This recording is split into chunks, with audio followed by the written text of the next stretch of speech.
Okay, we're going to talk about colic.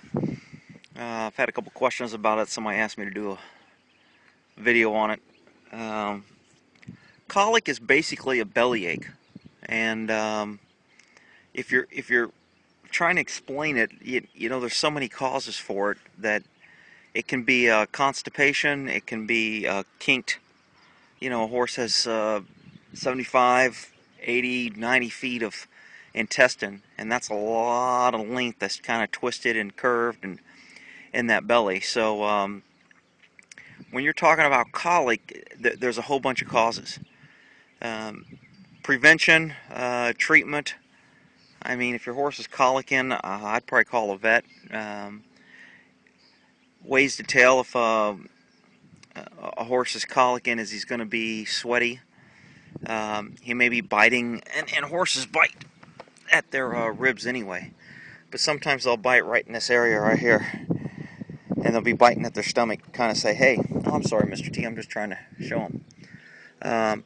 You'll see their ears kind of getting a little floppy, kind of like they're in pain. Their ears will be back. A lot of times horses will put their ears toward their pain. So when your horse is colicking,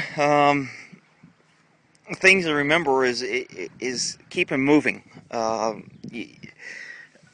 When horses are tied up, when they're in a stall, when they can't move, when they're locked in a trailer, those things. Another thing that causes colic is stress. Food. There's a horse over here eating, and we can show you how they're feeding this horse here if the wind doesn't get in the way here. When you throw hay on dirt like this, there's nothing but dirt. And all this dirt, this horse is eating dry alfalfa. It's eating dirt. It's eating fast because it only gets fed twice a day. So when you throw it food, it's like, oh my God, I got to eat it all. So it's not grazing. So that takes away the natural process of eating. So you got dry hay going in the belly of the horse in a short amount of time, and you got them fed on dirt where they're eating dirt. So about the only thing I could say that could probably make this horse colic quicker would be stress on top of this, and no water or dirty water that it doesn't drink. Now, horses in pasture tend to colic less. Why is that? Because they're out there moving. They're keeping their internals going.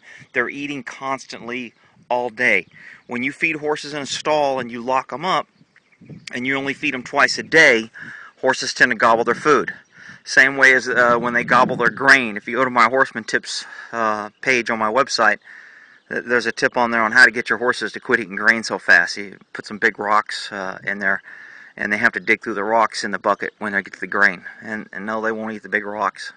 I mean, if you put pebbles in there, they might, but... So that's one way to get it slow. Another way to help prevent colic is if you're feeding dry hay and you know your horse has just worked a lot and he sweated a lot and he needs a little bit of moisture, dunk that hay in water or hose it down.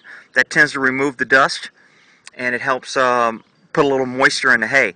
A lot of horses won't eat hay that's wet, so you may have to try it a few times, maybe give them half dry and half wet to get them used to it. But giving them a little moisture, making sure they have a salt block so they have all the minerals they need. Don't run the crap out of your horse, take them to a stinking gym can or a barrel racing, get them all hot, sweaty and everything, and then love him so much because he got a good time that you bring him over to the trailer when he's hot and sweaty and you give him nice dry hay. So he's sweating. Horses don't drink when they're really hot, because if they do, that can cause founder. Drinking a whole bunch of cold water too quick right after they're worked out or when they're hot and sweaty and they haven't cooled down. So you don't really want to feed or water a horse right after they're hot and sweaty. They've worked hard in the heat of the day. Feeding a horse 3 times a day is much better than feeding him twice a day. Absolutely, feeding him once a day is horrible. Feeding him twice a day is a little bit better. 3 times is even better. If you can feed them 4 times a day, that's even better, because the best is to keep them in a pasture to where they can graze and nibble all day. And they're busy, and they're walking, and they're keeping their blood flow, and they're getting exercise, and that's making their internals work. And as long as their internals working, and they're drinking, and they're walking, and they're playing, and they're rearing, that's what horses are designed to do, and that's the best prevention of colic. You don't see a lot of horses colic in pasture. because they're not standing in a stall. They're not bored. They're not chewing on wood because they're bored stiffless. They're not just standing in one spot and everything just kind of goes to sleep and their legs lock and they get bored and they just stand in a corner for hours and hours out of the day. All those things contribute to colic. So, I guess to recap, if a horse is stressed, if he's worked hard, if he doesn't have a good supply of water, if he's not drinking water, if you're feeding him dry hay, you're keeping him locked up, all those things contribute to colic. And I guess treatment of colic is, you need to call your vet once he does it to recognize colic. Your horse may be laying on the ground. He may be pawing at his belly. He may be pawing at the ground. He's going to be showing discomfort. If you can read your horse, Tanner right now is kind of waving his tail there. He's a little irritated with these flies. His ears are back because the wind's blowing. He doesn't want the wind blowing right in his ears. So see how the ears are going forward every once in a while to pick up something? Then it'll go back as the wind irritates it. So his ears aren't pinned and he's not in pain. He's just simply keeping them out of the wind. So being able to read your horse and understanding what your horse says and how your horse communicates all helps recognize if he's colicking. And again, there's a lot of things out there that people say do's and don'ts. Never let your horse lay down when he's colicking. Well, you know what? Horses lay down out in the wild when they colic. And sometimes laying down and rolling will stretch out their back or undo a kink in their intestine. And it just makes them feel a little better, because when a horse is colicking, his stomach hurts and there's a constant pain. So a horse is looking for release, and how he looks for release of that pain is he's biting, he's stomping his feet, he may roll on the ground, he may walk.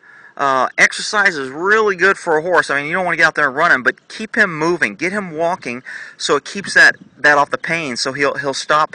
That pain will help go away. I don't know if any of you ever had a real bad bellyache, but when your stomach hurts really bad and you're in pain, you just can't get comfortable, and it's irritating. And of course, we can talk about it, and we know not to roll and twist around, and we know, what to do, and we can call a doctor. But horses don't, so they deal with pain differently. And a lot of times I'll say if somebody thinks their horse is colicking, not pooping is the first sign. When a horse stops pooping, you've got a blockage, you've got an impaction colic, you've got a kinked intestine, and that's when you got problems. And if you can get a horse to poop, that's the first best sign that a horse is coming out of colic. If a horse is eating, he's probably not colicking, because when horses colic, they stop eating. So no pooping, stop eating, biting the chest, in pain, sweating, all those things are colic related. And those are the things that you need to do. Of course, if you only see your horse 2 hours a day, your horse may be colicking for 6 hours. A horse can colic for 2 or 3 days. If it's not that bad, they'll get over it. And again, it's a bellyache. It takes almost 3 days for something to work its way through a horse's belly. So if a horse gets bad hay, or he gets a bad piece of grass, or he gets moldy something, or somebody feeds them an old moldy apple because they don't want it, and it causes a bellyache, it can take 2 to 3 days to get through his 70, 80 feet of intestines before it comes out. And the whole time it's in there, it's hurting and causing discomfort. Another thing I'll tell people to do is, if you think your horse is colicking and he's not pooping, load him in a trailer. For some reason, and I think the reason is horses are just scared to be confined in a trailer. It's a small, scary place, and they get nervous. And when a horse is nervous, they usually poop. So if you load your horse in a trailer and you think he's colicking, a lot of times that'll force a poop, or instinctively he'll poop, and that will help move whatever's bothering his belly or kink and help maybe get his internals going.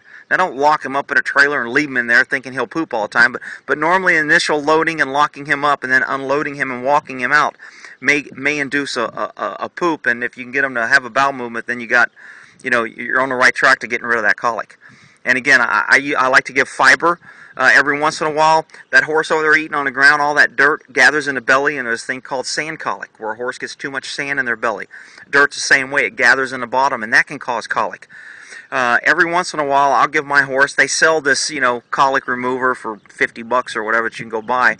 But just give your horse a little Metamucil. That Metamucil, or any type of fiber that people eat to help them increase their fiber and have a bowel movement, if you do that, it gels in the belly and it helps remove some of that sand. So you don't have to go out and buy the special stuff that says for horses that they charge the crap out of you on. Just get some fiber or something.